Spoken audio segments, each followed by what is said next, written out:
Back to off the record.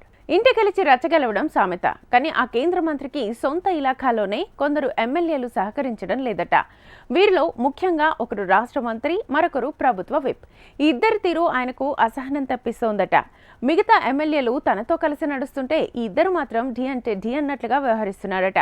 Karimnagar parliament సెగ్మెంట్లో నివురుగప్పిన నిప్పులా మారిన ఆ పంచాయతీ ఏంటి? What's the special focus? Karimnagar parliament సెగ్మెంట్లో రాజకీయాలు ఇప్పుడు కాస్త భిన్నంగా రంజుగా మారాయి. అధికార కాంగ్రెస్, కేంద్రంలో అధికారంలో ఉన్న బీజేపీ నాయకుల మధ్య నిప్పులు రాజుకుంటున్నాయి. అయితే ఈ పరిస్థితి అన్ని చోట్ల కాదు, పార్లమెంట్ సెగ్మెంట్లోని కొన్ని నియోజకవర్గాల్లో మాత్రమేనట. కరీంనగర్ పార్లమెంట్ సెగ్మెంట్లో 7 అసెంబ్లీ నియోజకవర్గాలున్నాయి. కరీంనగర్, సిరిసిల్ల, హుజూరాబాద్ బీఆర్ఎస్ గెలువగా మిగిలిన 4 చోట్ల కాంగ్రెస్ విజయం సాధించింది. అందులో మానకొండూరులో కవ్వంపల్లి సత్యనారాయణ, చొప్పదండిలో మేడిపల్లి సత్యం, హుస్నాబాద్లో పొన్నం ప్రభాకర్, వేములవాడలో ఆది శ్రీనివాస్ ఎమ్మెల్యేలుగా గెలిచారు. ఇక్కడి నుంచి ఎంపీగా ఉన్న బండి సంజయ్ ప్రస్తుతం కేంద్ర సహాయ మంత్రిగా ఉంటూ నియోజకవర్గంలో అభివృద్ధి పనులకు శంకుస్థాపనల వేగం పెంచారు. కానీ కొన్ని చోట్ల కేంద్ర నిధులతో చేసే పనులకు కాంగ్రెస్ ఎమ్మెల్యేలు సహకరిస్తుండగా మరికొన్ని చోట్ల సహకరించటం లేదని బండి సంజయ్ అసహనంగా ఉన్నారట.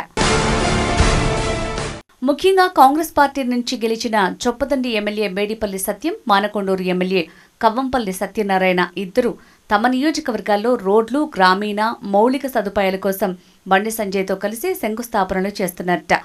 కేంద్ర నిధులను సమర్థవంతంగా వినియోగించుకుంటూ బండి సంజయ్తో సత్సంబంధాలు నిర్వహిస్తున్నారనే టాక్ ఉంది. అయితే ప్రభుత్వ విప్గా ఉన్న వేములవాడ ఎమ్మెల్యే ఆది శ్రీనివాస్, హుస్నాబాద్ ఎమ్మెల్యే మంత్రి పొన్నం ప్రభాకర్ మాత్రం బండి సంజయ్తో ఢీ అంటే ఢీ అన్నట్టు వ్యవహరిస్తున్నారట. కలిసి రావడం పక్కన పెడితే అభివృద్ధి పనులకు శంకుస్థాపనలు చేయకుండా అడ్డుకుంటున్నారని బండి సంజయ్ ఆగ్రహంగా ఉన్నారట. అయితే ఈ విషయాన్ని ప్రజల్లోకి బలంగా తీసుకువెళ్లాలని భావిస్తోందట బీజేపీ. ప్రజా అవసరాల కోసం చేసే పనుల్లో ఒకే పార్టీ ఎమ్మెల్యేలు ఒకచోట సహకరిస్తూ మరో చోట సహకరించకపోవటం ప్రజల్లో చర్చనీయాంశంగా మార్చాలని యోచిస్తోందట.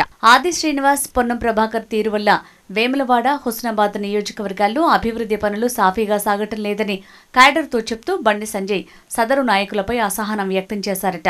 వీరి వైఖరి ఇలాగే కొనసాగితే తాను నేరుగా ఆ నియోజకవర్గాల్లోకి వెళ్లి పనులు ప్రారంభించేందుకు సిద్ధమని బండి సంజయ్ సన్నిహితులతో చెప్పినట్లు సమాచారం.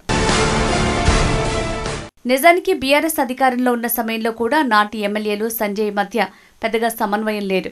కానీ రాజకీయాలు వేరు, అభివృద్ధి వేరు అనే సూత్రంతో ఇప్పుడు కాంగ్రెస్లోని 2 ఎమ్మెల్యేలు నడుచుకుంటున్నారనే టాక్ ఉంది. కానీ మిగతా 2 రాజకీయ వైరుధ్యాలు నడిపిస్తున్నాయా అనే చర్చ జరుగుతోంది. ఈ పంచాయతీ ఎక్కడి వరకు వెళ్తుందో చూడాలి. కానీ నాయకుల రాజకీయాలు ఎలా ఉన్నా నియోజకవర్గ అభివృద్ధిపైనే దృష్టి ఉండాలి కదా అని జనంలో చర్చ జరుగుతోందట.